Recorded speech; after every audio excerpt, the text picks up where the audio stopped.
Good late evening. This is David Farmer. Wanted to take a few minutes before we all head to bed and talk to you a little bit about Josiah, King Josiah from 2 Kings 22. My title for you is Honoring God, Making a Change. I'll let you read that because the passage itself is verses 1 through 20, so it's the entire chapter, and I don't want to eat up the video just reading to you when we can all take a little bit of time and do that yourself. If you do the math from verses 1 and 3, you'll see that Josiah started or became king when he was 8, and he decided to have this temple renovation idea when he was in his 18th year, so he's 26. That said, one of the main things we can get out of this entire chapter is that he set his heart to honor God, and God changed the world with him. I knew another young man who was also 26. This is back in 2004-ish. Not quite as important as a king, but he was mixing multiple religions himself, just like the time before Josiah and their culture there. He was mixing multiple religions together to get what he wanted to do as a religion.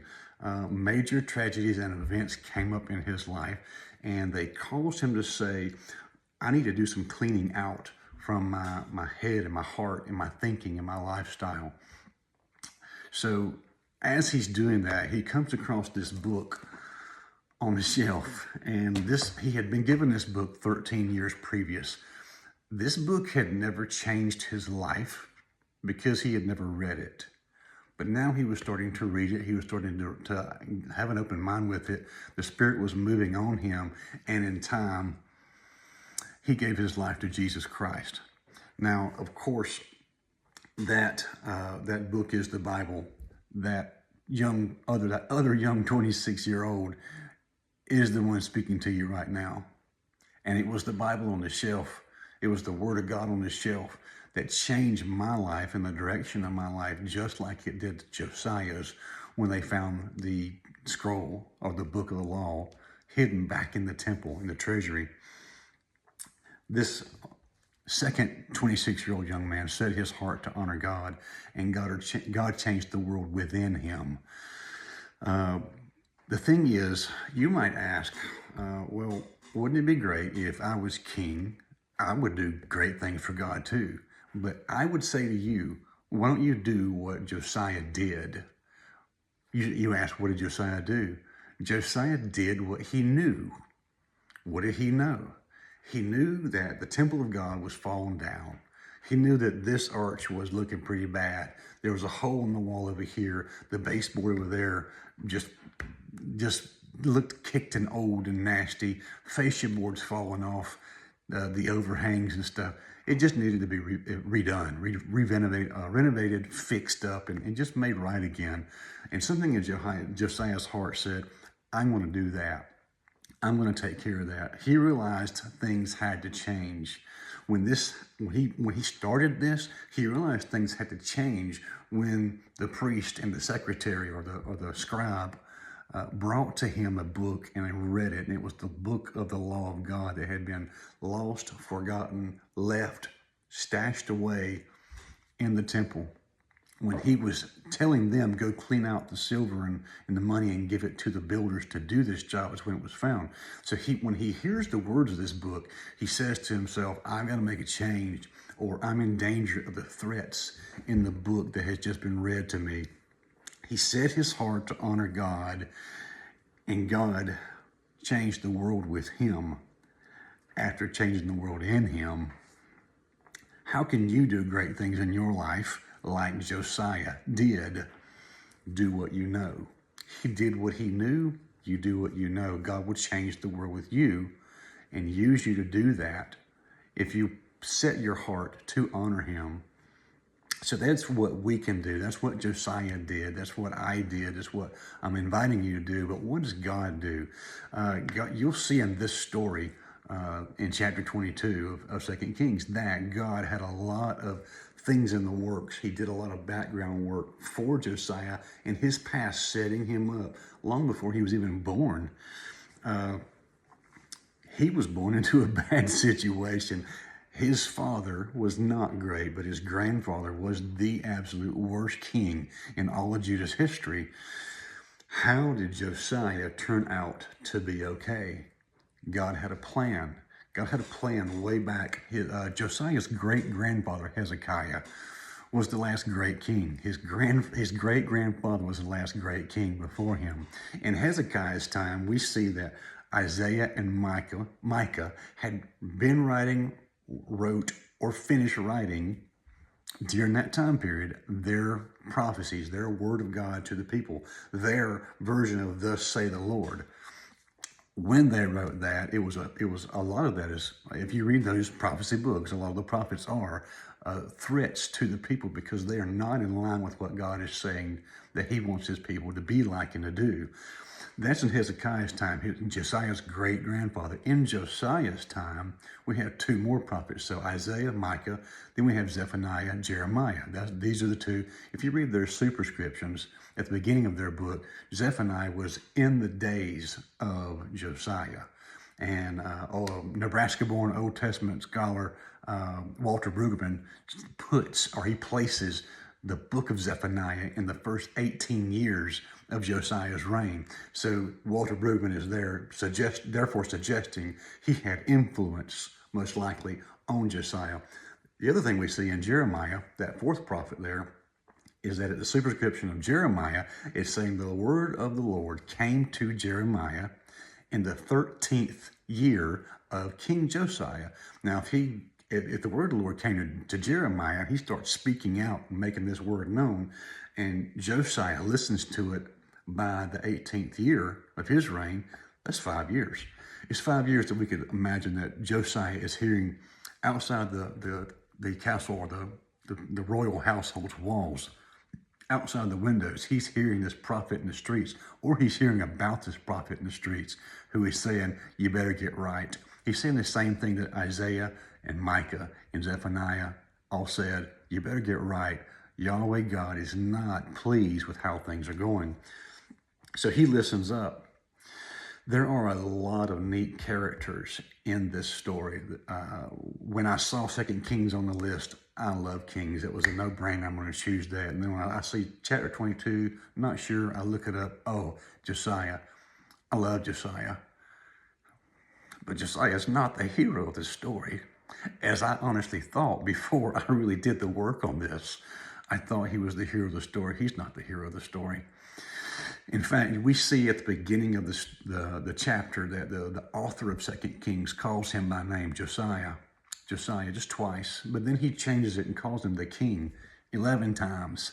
It really drives home no-name king concept. He kind of demotes Josiah down to just that.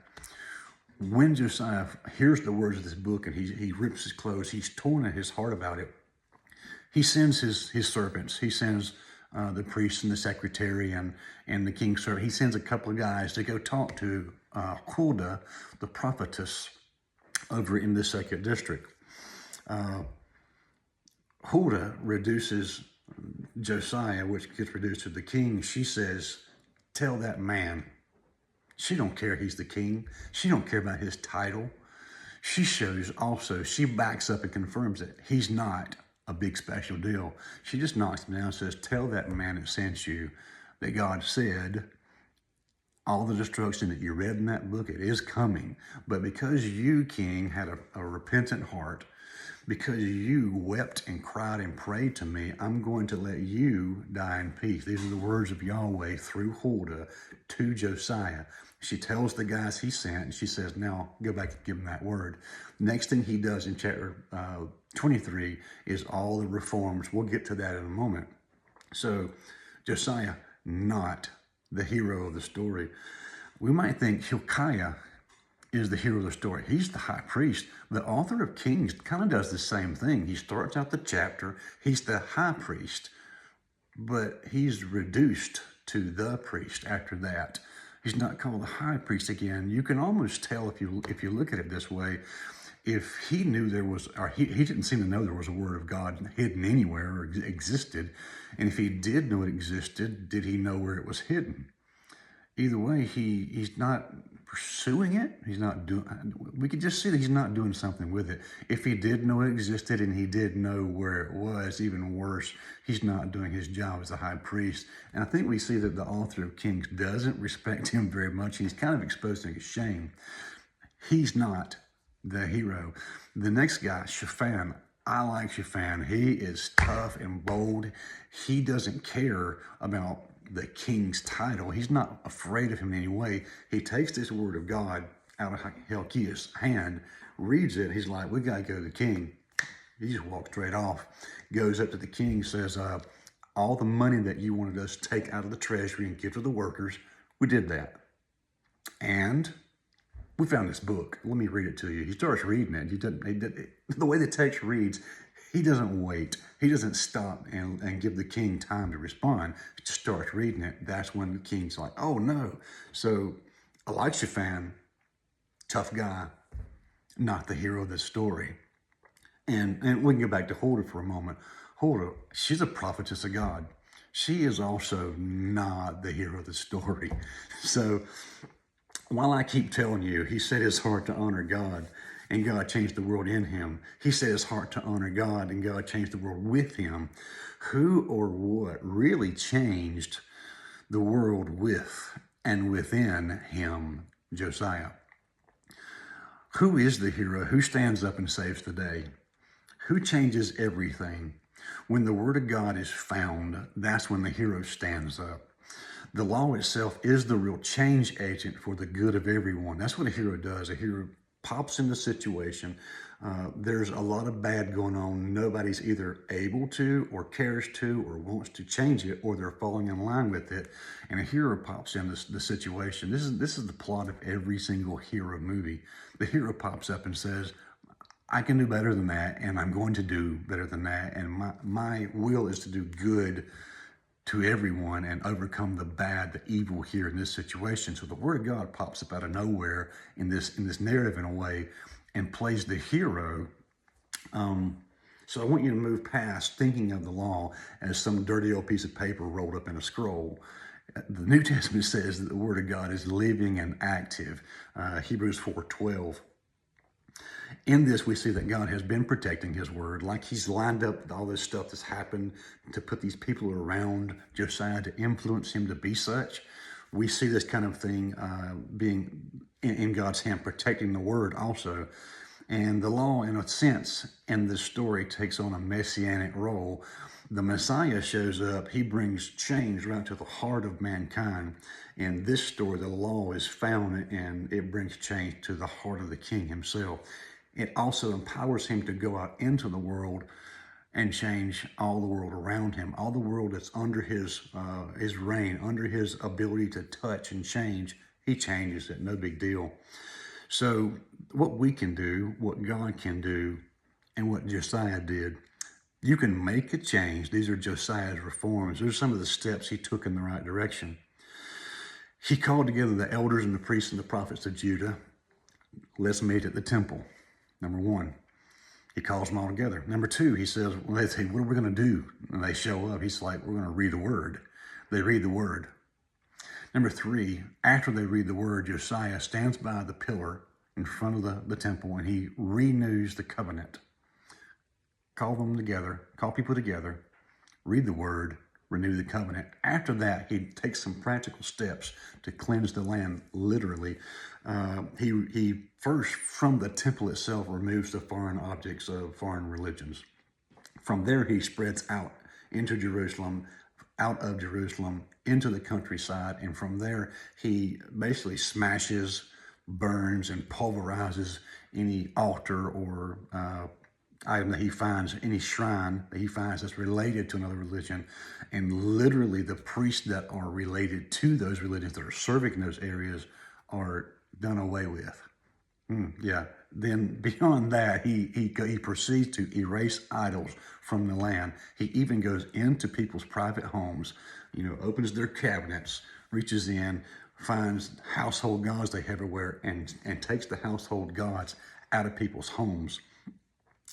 I gotta tell you, when this that's one part that really excites me. When the king comes, it may be wrong for me to go into my neighbor's home and try to get rid of their idols for them and take care of that. But when the king comes, no one will keep the door shut. They won't be able to. The king will enter every home and he will take out every single idol, every household god, everything that we have elevated and raised up as a god. When the king comes, he will get rid of all that.